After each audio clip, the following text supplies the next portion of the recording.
ఒక్క నిమిషం madam madam photo అది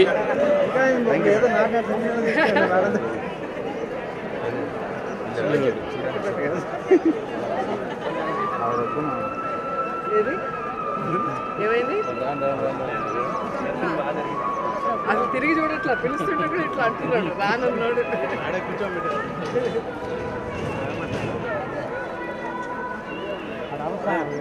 ఒక్క నిమిషం బ్రో ప్రకాష్ అన్న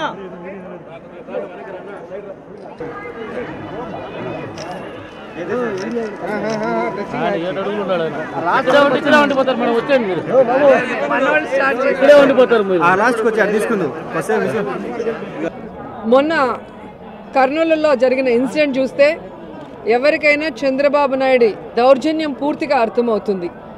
ఒక ఎమ్మెల్యే ఐజయ్ గారిని, అది దళిత ఎమ్మెల్యే, తన కాన్స్టిట్యూషన్లో మరి చంద్రబాబు నాయుడు గారు చేసే ఓపెనింగ్కి పిలిచి ఆయన ఎలా అగౌరవపరిచారో మనం కళ్ళారా చూసాం. మీకు భాగస్వామ్యం లేదు, మీకేం పని ఇక్కడ, కేవలం విషస్ చెప్పి పోండి అన్నారు అంటే ఆయన అహంకారం ఎంత తీవ్ర స్థాయిలో ఉందో మనం అర్థం చేసుకోవాలి. ఎందుకంటే ఈ రాష్ట్రంలో 82 ప్రాజెక్టులకి మరి ప్రాణం పోసి రైతుల్ని ఆశీర్వదించిన దేవుడు ఎవరైనా ఉన్నారు అంటే అది వైఎస్ రాజశేఖర రెడ్డి గారు. ఈరోజు ఆల్మోస్ట్ 80% పూర్తయిన ప్రాజెక్టులకి ఏదో కొంచెం నిధులు ఇచ్చి దానికి ఫోటోలు తీసుకొని తనే అంతా కట్టేసినట్టు పోజులు ఇవ్వటం అనేది చాలా దారుణం.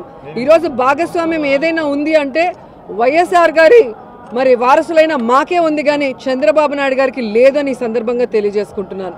ఎందుకంటే 9 సంవత్సరాలు చంద్రబాబు నాయుడు గారు ముఖ్యమంత్రిగా ఉన్నప్పుడు ఒక్క ప్రాజెక్టు కూడా కట్టలేదు, మరి ఒక్క రైతును కూడా ఆదుకోలేదన్న విషయం ఈ రాష్ట్రంలో ఉన్న రైతులకి, ప్రజలకి, అందరికి కూడా తెలిసిన విషయం.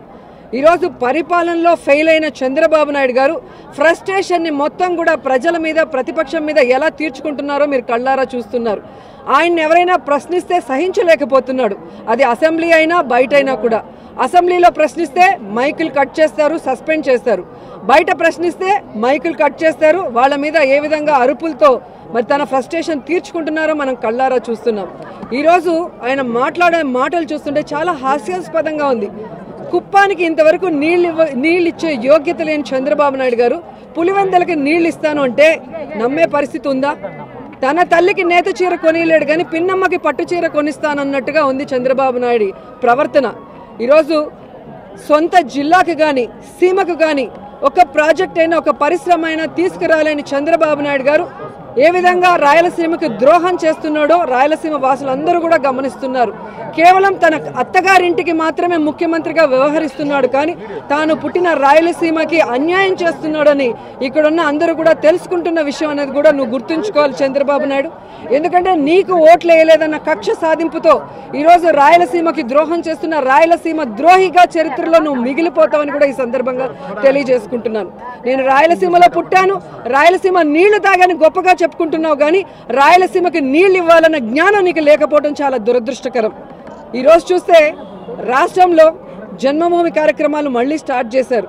నిజంగా సిగ్గు మానం ఉందా మీకు? ఏ మొహం పెట్టుకొని జన్మభూమి కార్యక్రమాలకు మీరు వెళ్తున్నారని నేను ప్రశ్నిస్తున్నాను. యువతకి బాబు వస్తే జాబ్ వస్తుందన్నారు, ఒక్క జాబ్ అయినా ఇచ్చారా? పేదవాడికి 3 సంవత్సరాల్లో ఒక్క ఇల్లైనా ఇచ్చారా? ఒక్క దళితుడికైనా సెంటు భూమి ఇచ్చారా? ఒక్క డ్వాక్రా మహిళకైనా మరి డ్వాక్రా లోన్ అసలు వడ్డీతో మాఫీ చేశారా? ఏం చేశారని ఏ మొహం పెట్టుకొని మీరు జన్మభూమి కార్యక్రమాలకు వెళ్తున్నారని నేను ప్రశ్నిస్తున్నాను. ఈరోజు కేవలం పబ్లిసిటీ కోసం, ప్రచారం కోసం డబ్బులు కుమ్మరించి అఫీషియల్స్తో మీకు భజన చేసుకోవడానికే ఈ జన్మభూమి కార్యక్రమాలు. కానీ గతంలో జరిగిన జన్మభూమి కార్యక్రమాల్లో ఏవైతే మీరు స్వీకరించారో ఆ దరఖాస్తులు కూడా బుట్ట దాఖలు వేసి ఒక్క కొత్త పెన్షన్ కూడా ఇవ్వని దౌర్భాగ్య ప్రభుత్వం మీది కాదని నేను అడుగుతున్నాను.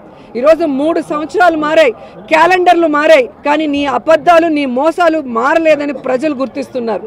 ఈరోజు యూపీలో జరిగేదే ఇక్కడ కూడా జరుగుతుంది అన్న భయం కూడా చంద్రబాబు నాయుడు కళ్ళల్లో స్పష్టంగా కనిపిస్తుంది. ఎలా అయితే చంద్రబాబు నాయుడు ఎన్టీఆర్కి వెన్నుపోటు పొడిచాడో, అఖిలేష్ ములాయం గారికి వెన్నుపోటు పొడిచారో, లోకేష్ కూడా తనకి వెన్నుపోటు పొడుస్తాడన్న భయంతో మినిస్ట్రీ ఇవ్వడానికి కూడా వణికిపోయే పరిస్థితి చంద్రబాబు నాయుడు వచ్చాడు అంటే ఆయన చేసే అవినీతికి, ఆయన చేసే మోసపు వాగ్దానాలకి ప్రజలు కూడా తొందరలో ఆయనకి బుద్ధి చెప్పే రోజు ఉందని కూడా తెలుసుకోవాలని చెప్తున్నారు. ఖచ్చితంగా పవన్ కళ్యాణ్ గారు ఆయన తీసుకున్న నిర్ణయం మీద ఆయన ఇచ్చిన మాట మీద నిలబడితే మేము కూడా హర్షిస్తాం. ఎందుకంటే ఇంతవరకు ఆయన ప్రజారాజ్యం పార్టీ పెట్టినప్పటి నుంచి ఇంతవరకు ఇచ్చిన ఒక వాగ్దానం మీద కూడా నిలబడలేదు. ఎప్పటికప్పుడు ఆయన వాగ్దానాలు మారుస్తున్నాడు కాబట్టి అతని మాట మీద నిలకడలేదు కాబట్టి నమ్మే పరిస్థితి లేదు.